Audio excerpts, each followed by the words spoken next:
Tag, which is in cinemas this Friday, has a cast that reads like a who's who of Hollywood's best current comedy talent: Ed Helms, Jake Johnson, Hannibal Buress, Rashida Jones, Jon Hamm, Jeremy Renner. But it also has a great premise to hang all those stars around: the true story of a group of mates who have been playing the same game of tag for the last 28 years. Tag. It brings back memories of all those playground games that have been passed down from generation to generation. They all had their own local variations and rules that were never codified, but shared through word of mouth. You'd play it with your cousins who lived in the Midlands and they'd do it all wrong. Looking back as an adult, though, some of them were great, but some were clearly terrible. So here is an accurate ranking of playground games you used to play as a kid. 9. Dodgeball. Dodgeball did give us a classic movie, but let's face it, it was an American game that none of us really played when we were kids. Plus, when you did actually get to play it, at like some adult, ironic, fun and games night or something later in life, it actually just hurts when you get hit by the ball.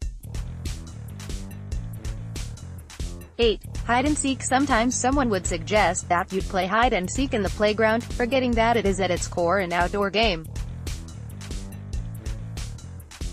Trying to play it on an open, barren playground just ended up with a dinner lady shouting at someone when they tried to crawl under one of the huts.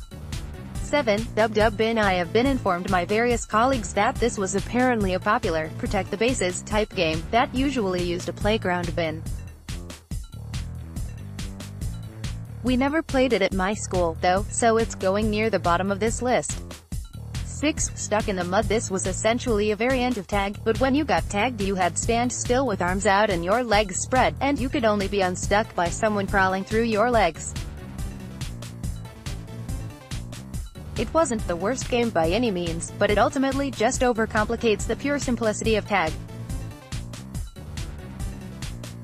Plus, crawling on a concrete playground always left you with those tiny little stones in your hand. 5. British Bulldog. There was always a dark, mysterious cult around British Bulldog. It had an air of danger, like video nasties or Grand Theft Auto did. There were always rumors that a kid from different school died playing the game. And with its gruff, patriotic name, rest in peace, Davy Boy Smith, it felt like a game for those who weren't messing around. There was a very particular face the dinner ladies would pull once you'd all lined up. They knew they had to stop you, but they couldn't just dive into the carnage. You were getting away with one round. 4. Quick cricket. In my view, cricket is a boring game that only exists to give old men a reason to day drink. In order to get kids into it, they created it the more accessible version with ball that wouldn't knock out and those hollow blue bats that really let you wallop it.